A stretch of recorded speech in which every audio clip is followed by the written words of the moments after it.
I'm always fascinated when I see what your next project is, because they don't like click together in a way that I think you go, oh, that's a guy who does this. But I think that's a really good thing, because it means you're waiting to be something sparking you, because I feel like a good documentary is almost like solving a mystery in some way, like something that sparked your interest first that you're trying to figure out, and hopefully the audience is interested in too. And sometimes it's just a person, what's this person about? Sometimes it's an issue, and I think here it's such a immersive experience that's impossible not to kind of be in your mindset.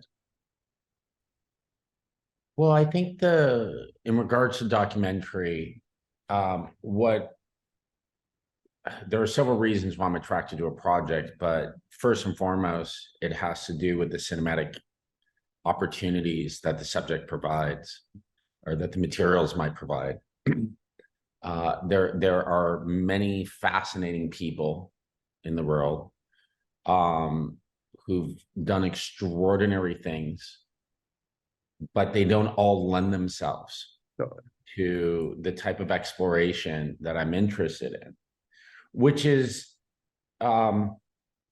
it's firmly situated within the realm of nonfiction. Yeah. But increasingly, I feel estranged from traditional, well, I always have felt slightly estranged from traditional ideas of nonfiction or documentation, because I've never thought that my role was to document, to produce a carbon copy of an event, but my job is to create an experience of an event, a kind of an interpretation of it. In fact, I often say that if you have footage for everything, it's really not that exciting as a filmmaker. It's when we don't have footage for something where I feel we can achieve our greatest. Is where I'm most comfortable, really, when we don't have the material. Yeah, so It's an interesting thing for me, because we have phones, we have computers, we have access to everything. If I want to look up something about any person on the planet who was notable, I can. So why am I having it presented to me in a film? So of course you want something like, what is the hook? What is the experience? And that's, I think you do that as well as anyone, is here's an experience, as opposed to talking heads, archival footage, and some text on screen at the end to tell you what to feel. based on the pitches I receive, or opportunities I receive from the people who are coming up with these pitches, it's essentially there is, someone's lived a good life, they're popular, and so let's follow a kind of Wikipedia. Yeah. One of the reasons I don't use a lot of talking heads is because, in general, not always, but talking heads are generally there to present information that's being described, that's being discussed, and I like to be in the present tense, to invite the audience to experience things. Yeah, No, it makes sense, that because you watch this, and I think you showed 10 different people Moonage, you get 10 different responses about like, yeah, which is true of all, which is true of should be true, yeah, of pretty much any art. I would think yeah. that I mean that's in part why I often say, and I don't mean this to be controversial, and sometimes I say it and I get weird looks from people, but all biography is a form of autobiography. No way. That 10 of us are tasked with doing a film about David Bowie. We're going to make 10 different films, and those films are all going to be guided by your experience prior to coming onto that film. And so therefore, really, your version of Bowie is a reflection of you. Mine's a reflection of me. to specifically with Moonage Daydream though, all art is open to interpretation, but not all artists create art for that reason. Oftentimes there's a more pointed idea that one is trying to communicate. Bowie was an artist who created media designed and intended to invite the audience to project onto the canvas and to fill in the blanks, if you will. The idea, the notion of the cut up process that he worked in the mid 70s, where he was choosing words based on their sounds, not necessarily on their meaning. And yet we all hear these songs and have incredible emotional responses to them. I try to construct the film in the spirit of Bowie that would invite the audience to find their own Bowie. Of course, the dominant version is what my interpretation, but it certainly designed the film as a canvas is created to have that kind of engagement one has when they're listening to a Bowie song. Listen, the check's in your name. You better enjoy the Bowie you're creating, because otherwise, why are you there? But that's the thing. You have the controls, for lack of a better word, when you're directing, when you're editing, you're crafting in a way what you want it to be, but also leaving it open for everyone else. And I gotta imagine the editing of this movie was a beast, because how do you decide what goes in, what comes out? How do you parse the words? How do you choose the music? You have at your disposal so much, and in a lot of ways more than most tend to have. How do you decide what the narrative through line is? Or even without that, how do you decide the pathway that you want people to take? And within that, they can go wherever they want. It seems like at the beginning, it's got to be ominous, just like, oh no. And then at a sudden point, you figure it out. Oh, well, I'll be honest, it wasn't ominous at first. I've never really struggled too much on my scripts. In fact, I find that I don't start writing until I finish screening.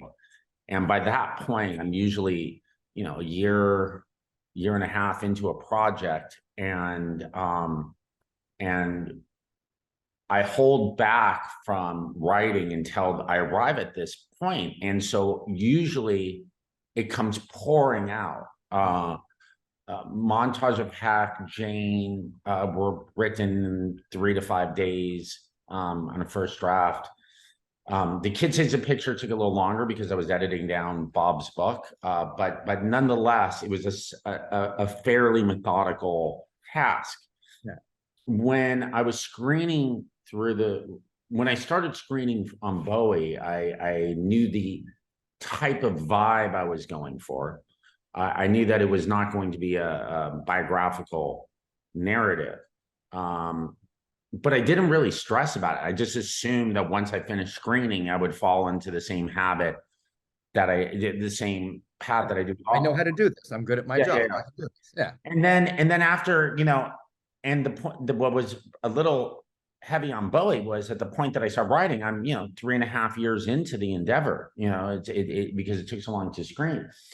And I remember coming in to write, finish screening on a Friday and was like, cool, I'll see you Monday. I'm coming in Monday, start writing. Well, we'll start cutting in a week.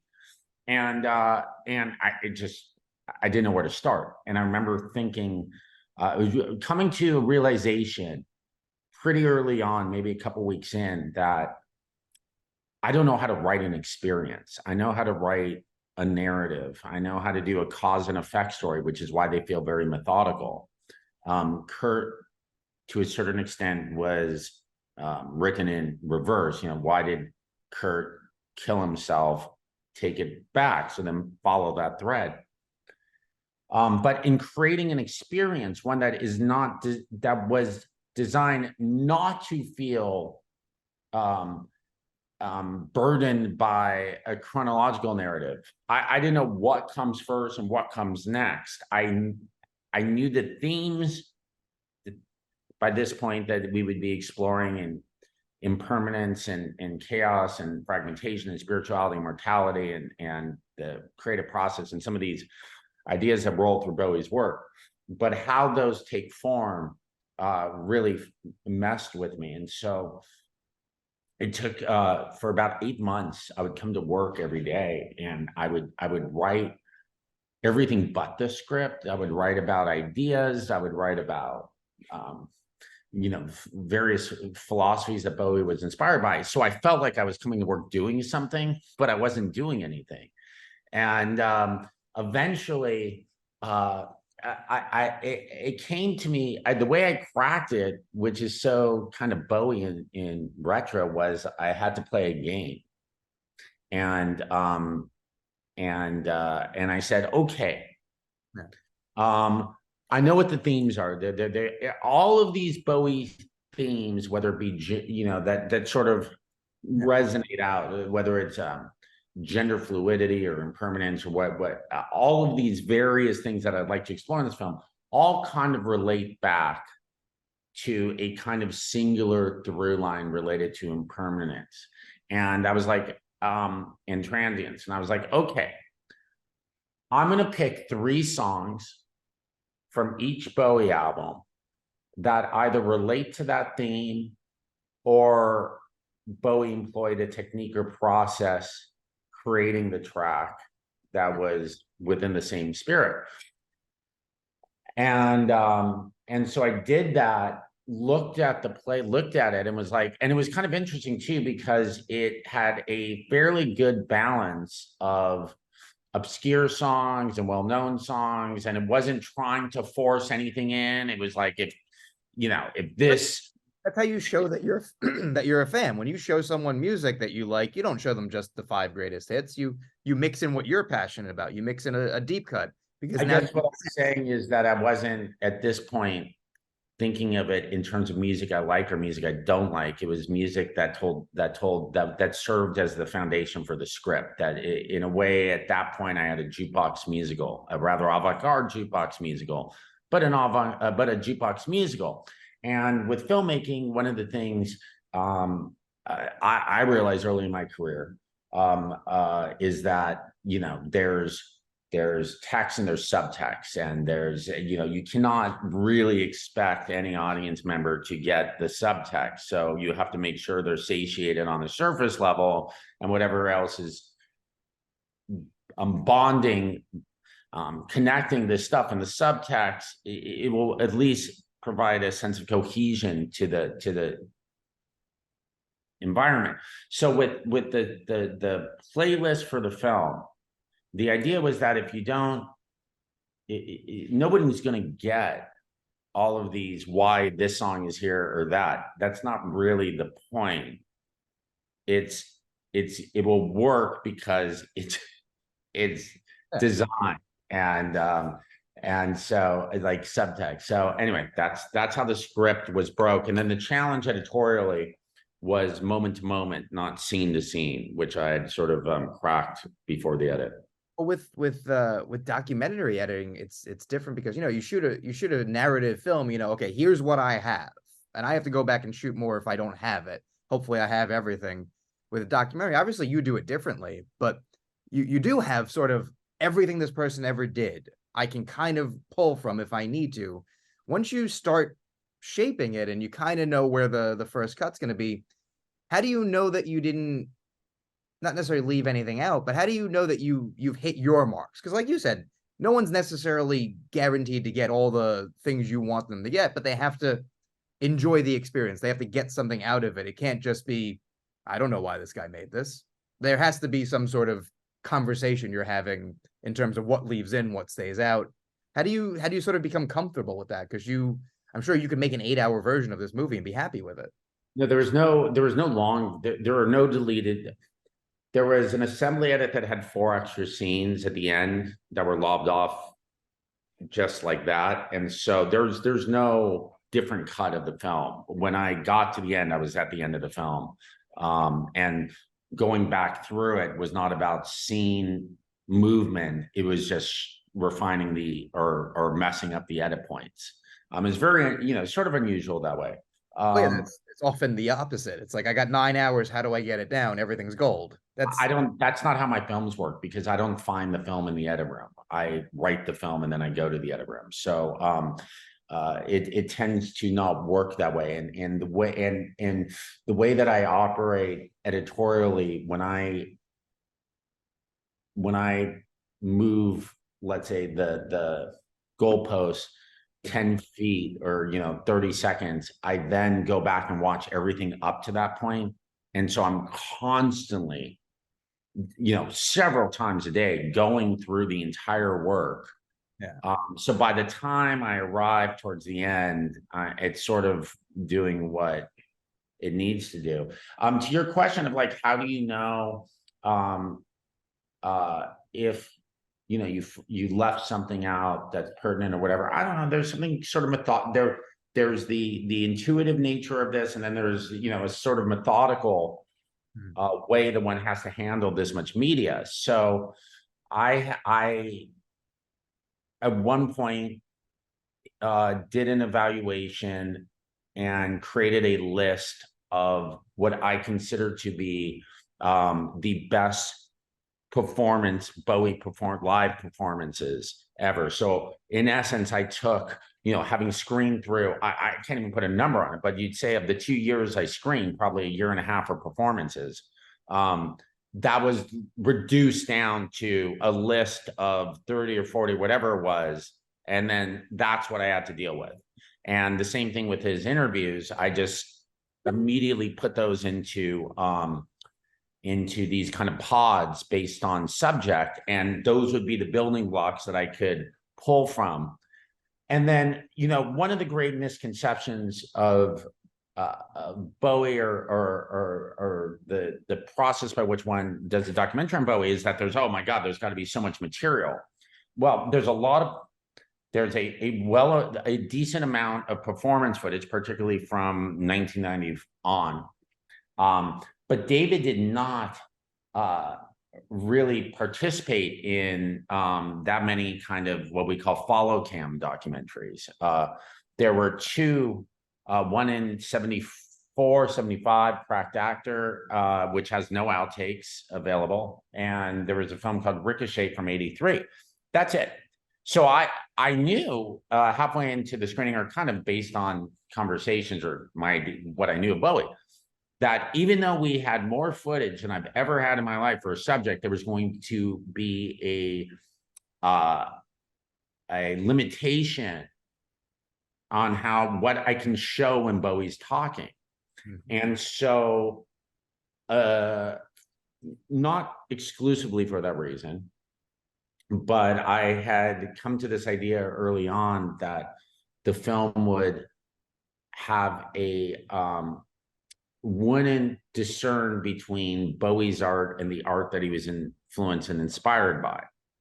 Now, what that did was it gave me a massive arsenal of visuals that could go anywhere. They didn't have to be in the first act, second act, or third act, because by my logic, if Bowie had references at some point, and I was not going to mention the name of the art, I was just going to use elements of it, like in A Fever Dream, then those can go anywhere. Now that's a style that creates lemonade from lemons. Like now there is no shortage of material, and it's really just open. And better than that, based upon the conventions of the film, I can use anything just by feeling or texture or mood. And you don't have to know verbatim what the source of the clip is. You can know that it's kind of thing, or you cannot know it's kind of thing, or your success of reading the film, there is no one right reading of the film, is not beholden to that, the way that some other films which make literary cultural references require you to kind of understand. So that was really a great assist in the edit. And then, of course, along those lines, it's not like, oh, I'm leaving something out. It's just so, yeah. No, it makes sense in the way that it can not have to make sense, if that makes sense. Yeah. And as we sort of wrap up, once now it's up for Emmys. It made money. People liked it. Once you release it into the world, what is it like when you see people respond to it? Because obviously you make art to be responded to, but especially something like this that is so open to someone kind of approaching it however they want. What was that like to see people get it, to see people put something into it that was different? uh, Shocking, honestly. We had a really great launch of Cannes in 2022, and I was not expecting that. I was expecting the film to, particularly with the initial audiences who hadn't heard about it or didn't know what to expect. I imagined that it would be very divided, a lot of misreads of my intent, a lot of sort of why isn't there more information and why isn't there more facts, which fortunately, wasn't really part of the discourse. And I was more, but it wasn't made to be a populist, um, easy to read film. It was meant to sort of, be a little challenging, so that acceptance was wonderful by critics. I really felt, probably the best feeling of my career was opening weekend, where we did a day and date in 40 countries around the world. And so I was, looking at it on social media, and it was like the same response from Bogota to Singapore, to Melbourne, to Paris. Like, that was amazing. That people were just kind of accepting it for the most part, you know, and sort of excited by the form. So it's been it's been an amazing. Um, it's nice. It's nice when you set your expectations relatively low and they kind of go there. Story of my life. But hey, you got over a year of people wanting to talk about this, wanting to tell you how they felt, wanting to praise you. That's pretty good. And as we wrap, I just wanted to sort of congratulate you again, because it is so clearly personal work and meant for people to take it personally. And the fact that everyone, with very few exceptions, have, is just that's what art should do. That's what music should do. That's what being interested in a musician and an artist should do. And it's just wild to watch it hit all its goals. So, you should be very proud. And I have a feeling more people are going to be interested in the next one. So that's not a bad thing either. Yeah, Bowie, one of the things I wildly admire about David, was that at the height of his fame, when he could do anything, where most people sort of try to appease their audience and give them what they're familiar and know, Bowie was more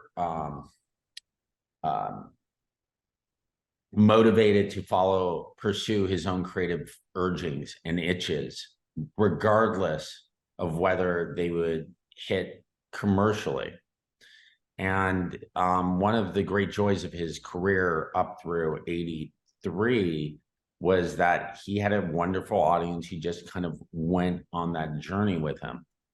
But when you are able to make a work on your own terms without trying to appease anyone, and that is embraced, that is a really kind of rewarding.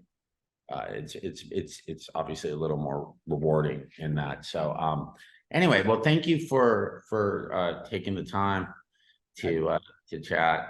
My pleasure. And congrats again on being seen and being heard, much like Bowie. You guys get to sort of share that. You took people on a journey and they were more than willing to go. And that doesn't happen super often. So it's amazing.